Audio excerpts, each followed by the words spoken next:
అన్నిటికీ కూడా ఎందుకంటే మనం రెగ్యులర్గా అందరికీ అర్థం అవ్వాలి అంటే మన వెహికల్స్కి జస్ట్ బటన్ ప్రెస్ చేస్తే గ్లాస్ డోర్స్ దిగటానికి మళ్ళీ పైనకి పోవటానికి దాంట్లో కూడా ఉంది. ఓకే, దానికి కూడా వాడతారు. ఎస్, చాలా ఇంపార్టెంట్, ఆటోమొబైల్ రంగానికి చాలా ఇంపార్టెంట్. కరెక్ట్. ఇంత ఇంపార్టెంట్ అయిన rare earth minerals I think 80 to 90% ఏమంటారు చైనా నుంచే వస్తాయి ప్రపంచానికి. అండ్ చైనా కర్బ్ చేస్తుంది అన్నిటినీ. మనకు కూడా లాస్ట్ ఇయర్ నుంచి చాలా ఆంక్షలు పెట్టి మనకి రాకుండా చేస్తుంది.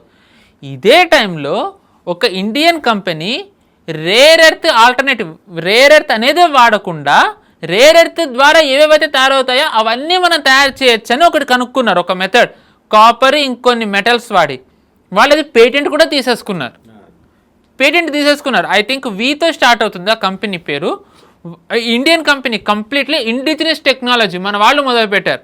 అంటే మీరు జస్ట్ ఇమాజిన్, ఇది గనక పేటెంట్ తీసుకుని ఇది గనక నిజంగా సక్సెస్ఫుల్ అయ్యి వీళ్ళు ఏదైతే రేర్ ఎర్త్ ఆల్టర్నేటివ్ అన్నారో అది గనక నిజమైనట్టయితే చైనా మోనోపోలీ కంప్లీట్లీ వరల్డ్ నుంచి పోతుంది, బ్రేక్ అయిపోయినట్టే. అండ్ ఇది పేటెంట్ మనం తీసుకున్నందువల్ల ప్రపంచంలో ఇది ఎవరు వాడినా మనకు వస్తుందా ఇనేవే వాళ్ళు patent tax or rights whatever వాళ్ళు వాడుతున్నందుకు మనకు కట్టాల్సి ఉంటుంది. అంటే ఇది మనల్ని ఒక రకంగా ప్రపంచంలో ఏ స్థాయిలో మనం నిలబెడుతుందో ఒకసారి ఆలోచించండి. ఇదంతా అవ్వడానికి కారణం ఏంటి? మోదీ గారు తీసుకుంటున్న పథకాల్లో ఒక స్ట్రాంగ్ లీడర్షిప్. సో ఇంకా ముందరికి వెళ్ళకుండా దీన్ని ఆపాలంటే somehow this government has to be toppled. So అందుకనే చైనా చేస్తోంది. యాజ్ ఫర్ యుఎస్ అంటారా, US it is very open, direct. China లాగా వాళ్ళకి దాపరికాలు లేదు, కరెక్టే, కుట్రలు నేరుగా చేస్తారు. కరెక్ట్.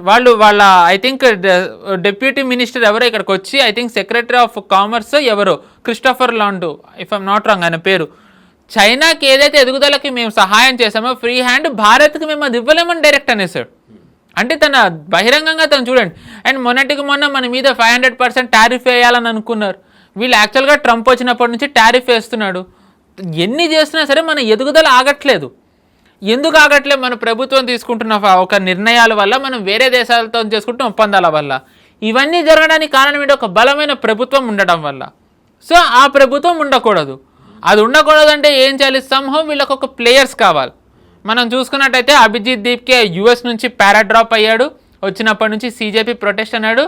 అండ్ ఇప్పుడు ఇతని వెనక ఎవరైతే ఇప్పటివరకు ఉన్నారో అంటే ఇన్ ఇండియా సోర్స్, అతను బయటకు వచ్చాడు, అరవింద్ కేజ్రీవాల్. మనం తెలిసిందే ఇతను నాకు ఆప్తో ఎటువంటి సంబంధం లేదు అని అంటున్నా, ఇతను నిజానికి కేజ్రీవాల్ పార్టీలో మీడియా దాంట్లో పనిచేశాడు, హెల్త్ డిపార్ట్మెంట్లోనూ ఎడ్యుకేషన్ డిపార్ట్మెంట్లోనూ ఉన్నాడు. ఇతను వేరు మాధ్యమాలలో ఇతను ఆప్కు పనిచేస్తూ వచ్చాడు. సో ఇతను నిర్వహిస్తున్న CJP ఏదైతే దీక్ష ఉందో ఆ దీక్ష కేజ్రీవాల్ వస్తున్నాడు 20వ తారీఖు ఎప్పుడో. ఒక ఊహాగానం ఏముంది అంటే సోనం వాంగ్చుక్ని తప్పించి కేజ్రీవాలే దీక్ష కూర్చోవచ్చు అనే ఒక ఊహాగానం ఉంది. ఎందుకంటే సోనం వాంగ్చుక్ అనుకున్నంత రాలే కాబట్టి కేజ్రీవాల్ కూర్చుంటే కేజ్రీవాల్ బ్యాకింగ్ మనకి ప్రత్యేకంగా చెప్పనే అక్కర్లే. ఎస్పెషల్లీ విత్ పంజాబ్ ఎలక్షన్స్ ఇప్పుడు ఉన్నందువల్ల కేజ్రీవాల్కి ఒక రకంగా కష్టకాలం నడుస్తుంది. కాబట్టి ఇప్పుడు దీక్షలు చేసి ఇవి చేసినట్టయితే ప్రభుత్వాన్ని ఉక్కిరిబిక్కిరి చేయొచ్చు, ప్రభుత్వానికి చెడ్డ పేరు తేవచ్చు. ఇప్పుడు ఇదే పంజాబ్ చూసుకున్నట్టయితే మనం కాంగ్రెస్ ఏదైతే మెయిన్ కాంపిటీషన్ ఉందో వాళ్ళ అంతర్గత కలహాలు ఉన్నాయి. బీజేపీ బలమైన స్థితిలో లేదు. సో ఇప్పుడు అక్కడ ఏంటి ఆధిక్యం ఎవరికి వస్తుందని కాదు, సింగిల్ లార్జెస్ట్ పార్టీ ఎవరు అవుతారనే దానికోసం పోరాటం నడుస్తుంది. సో ఆ సింగిల్ లార్జెస్ట్ పార్టీ వీలైతే ఆధిక్యం రావాలని బీజేపీ ప్రయత్నిస్తుంటే దాన్ని ఆపాలి అని చెప్పి కేజ్రీవాల్ సాయశక్తిలో ప్రయత్నిస్తున్నారు. ఇప్పుడు మీరు రామ్ మందిర్ ఏదైతే కేజ్రీవాల్ నాటకాలు ఆడుతున్నారో అది చూసుకుంటే అది యూపీకి చాలా మైనరే. మేజర్ ఏంటంటే పంజాబ్లోని హిందూ ఓట్ల కోసం. సో ఏంటంటే అండ్ అది దాని తర్వాత ఇప్పుడు ఈ CJP ప్రొటెస్ట్ ద్వారా ఒక రకంగా బీజేపీకి చెడ్డ పేరు తెచ్చినట్టయితే పంజాబ్లో బీజేపీని కట్టడి చేయొచ్చు అనేది ఆపు వ్యూహం. సో ఇలాగేంటంటే ఏ పార్టీకి ఆ పార్టీ ఎవడిగోల వాడిదే అని అన్నట్టుగా ఏ పార్టీకి ఉండే ఇంటెన్షన్ ఆ పార్టీకి ఉంది. వీళ్ళకి ఎవరెవరైతే ఏ foreign forces beat US beat China ఎవరెవరైతే సహాయం చేస్తున్నారో వాళ్ళతోని వీళ్ళు కలుస్తున్నారు. ఈ క్రమంలో అవునన్నా కాదన్నా విపక్షంలో బిగ్గెస్ట్ ప్లేయర్ రాహుల్ గాంధీనే. అండ్ రాహుల్ గాంధీ విదేశాల్లో ఇప్పటివరకు ఎక్కడున్నారో ఎవరికి తెలియదు. అది ఎంత స్థాయికి వెళ్ళింది అంటే రాహుల్ గాంధీ ఇండియాకు వచ్చేసిన భారత్ తిరిగి వచ్చినట్టుగా కాంగ్రెస్ ఫేక్ న్యూస్ స్ప్రెడ్ చేసింది వీడియోలు చూపిస్తూ. తరువాత ఫ్యాక్ట్ చెక్ చేస్తే కానీ తెలియలేదు యాక్చువల్గా రాహుల్ గాంధీ ఏవైతే వీడియోస్ వీళ్ళు ప్లే చేస్తున్నారో అవి గతంవి. రాహుల్ గాంధీ ఇంకా ఇప్పటికీ విదేశాల్లోనే ఉన్నారని తర్వాత తెలియదు. సర్లేండి, అంత తొందర ఎందుకు మీకు కూడా? ఆయన 20వ తారీఖు తర్వాత కదా వచ్చారు ఆల్రెడీ. ఆయన వచ్చిన తర్వాత జమ్మూ కాశ్మీర్ది ఇవి అంతా ఉధృతం అవుతున్నాయి. అండ్ రాహుల్ గాంధీ విదేశాల నుంచి రాగానే జమ్మూ కాశ్మీర్ది మనం అనుకున్నట్టే తేలింది, CJP వాళ్ళు ఉధృతం అవుతున్నారు, వేరు వేరు చోట్ల రకరకాల గొడవలు అవుతున్నాయి. ఇంకోటి కూడా తెలుస్తుందండి, నరవణే కైండ్ ఆఫ్ ఎపిసోడ్ ఏదో ఇంకోటి మళ్ళీ తెర మీద తీసుకొచ్చి పార్లమెంట్ సాక్షిగా మరోసారి భంగపాటుకి సూచన ఏదో కనిపిస్తుంది. రాహుల్ గాంధీ గారు దానికి చాలా చాకచక్యంగాను సమయస్ఫూర్తితోనూ అదేదో ఎత్తుగడ రెడీ చేసుకుంటున్నారంట. అంటే కాంగ్రెస్ చాకచక్యం రెండు కలుస్తాయని చాకచక్యము సమయస్ఫూర్తితో కూడిన ఎత్తుగడతోటి వస్తున్నారట ఆయన. వీళ్ళు ఇలా అనుకుంటారు, కానీ బీజేపీ అవన్నీ ఒక రకంగా ఓన్ చేసుకుని వాళ్ళు వస్తారు, వీళ్ళు తెల్లమొహాలు వేసుకుని కూర్చోవాలి పార్లమెంట్లో. బట్ ఆన్ సీరియస్ నోట్ మీరు అన్నది 100% కరెక్ట్.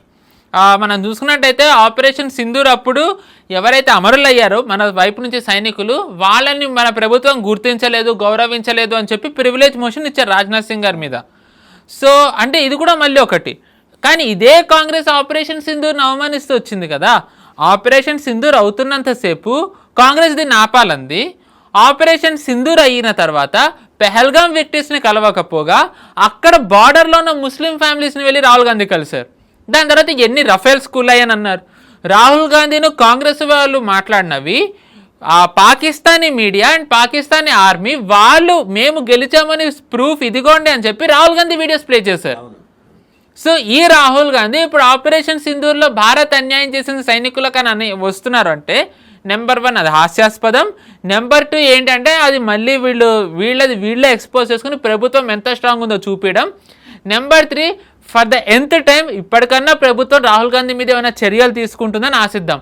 సమస్య ఏంటంటే రాహుల్ గాంధీ బయట మాట్లాడినట్టయితే చర్యలు ఉంటాయి, పార్లమెంట్లో మాట్లాడినట్టయితే అవి అబద్ధం అయితే కూడా దాని మీద యాక్షన్ ఇమ్యూనిటీ ఉంటుంది. అందుకే మనం చూసుకున్నట్టయితే కేజ్రీవాల్ ఏవైతే ఆరోపణలు చేయాలనుకున్నా, అబద్ధాలు చెప్పాలనుకున్నా అసెంబ్లీ సెషన్ పిలిచేవారు, చేసేవారు.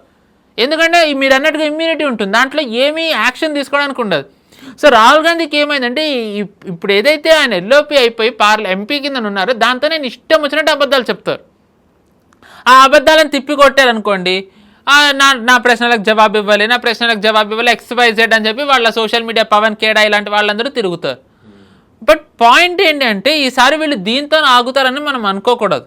ఎందుకంటే ఇందా చెప్పినట్టుగా ఉమెన్ రిజర్వేషన్ బిల్ పాస్ అయినా, 1 నేషన్ 1 ఎలక్షన్ పాస్ అయినా, లేకపోతే ఈ డీలిమిటేషన్ది పాస్ అయినా కాంగ్రెస్ అస్తిత్వం అనేది ఇంకా ప్రశ్నార్థకమే. అవును, ఇంపాసిబుల్. ఇంకా కాంగ్రెస్ 850 సీట్స్లోంచి కాంగ్రెస్కి ఇప్పుడు వచ్చిన సీట్లే వచ్చినా మనం ఆశ్చర్యపోక్కర్లే. 543 సీట్స్కి 99 వస్తే వీళ్ళు గొప్ప అనుకుంటున్నారు. ఇమాజిన్ 850 సీట్స్ వెళ్తే కాంగ్రెస్కి 99 వచ్చే అవకాశం ఉంది.